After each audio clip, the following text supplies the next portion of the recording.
Maya po oras, labad Kapampangan. E pa-election niya ni nga beko niya kabang panayang ke gawang kaya kaya katamong kadundalan apat na pulot siyam at galugan video. Kasi klara rin sa kin kaya alam niya si kanyo niya ambag yan kaya yung volume niya pati alben niya. Pag-umpisan ko na eh. Yung mungunan dili, may nibatan niya kang Rico Malyari. Ating tegalugan ka nung amanon din dam na makatalokbong. Ating mas manayin ng katulid kayong Kapampangan, makakulubot. Papin ne. Dinin tutuking amano, adwala rin migmunikala. Rico Malyari mo naman, ampoy matuwang magalenyo. Tinakaya katway matuwang magalenyo. Ding amano, agad-agad, agad, o kaya kagad. At ding manayin ka ng katulid kayong Kapampangan, kararagli, o kaya tambing. Inintutuki, batya kang Jello Almazar de Guzman. Ating amano ko ng dindam na pagsaluhan. Pagsaluhan, katagalog na eh. Ating katulid na mas manayon kayong Kapampangan, piadwanan. Paluyay ta? Inintutuki, hanggang ako gagamitan ka eh. Pagsiya ka rin tao, ay karkalaputahe yara. Malami yan iba niya kayong Kastila ini eh. May kadpiling mas manayon ang katulid kayong Kapampangan. Luto, dakalaluto ne. Iniyag pang nemang kang Sally Angeles. Aro, inintutuki, linasa ko balat. Akakitsure itang post ng Katrina Montserrat Siat Roque, ng Kapampangan Dishes from the Barrios. At yung pinost na itong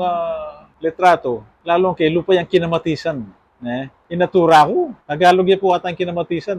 At mas manayon na kanong katulid kong Kapampangan, kaya matisan, o kaya lutong kamatis. Ano karakaldeng may natuka na ako eh. Gigi Corpus, Neri Hulao o Julao, kay Balgang Kate Fernando, Neng Santiago Sarmiento, po ni Katrina Montserrat Siat Roque. Naklasalamat kaya kayo eh. Tutuki, inga manong maruya. Tagalog yapin nating maruya yan eh. Ating katulid na mas manayon kayong Kapampangan, biruya o kaya baruya. Ini naman, may nibatan niya, kangalan, Panugan Sunglaw.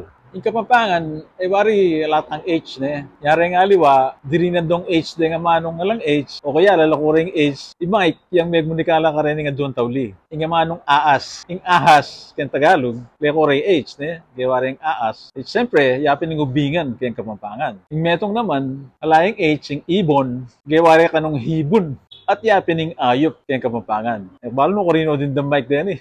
Dito na mo, baluin na, patsi Kapampangan tamo. May pangapampangan tamo. Yung kaya katamo nga anak, yung kaya katamo nga po. Talo pa nagulugan, nun pangapampanganan tala. Pag sabihan talang Kapampangan, banting upayang akagisingan din karelang panga Kapampangan. Dakala salamat, Luid Tamungan.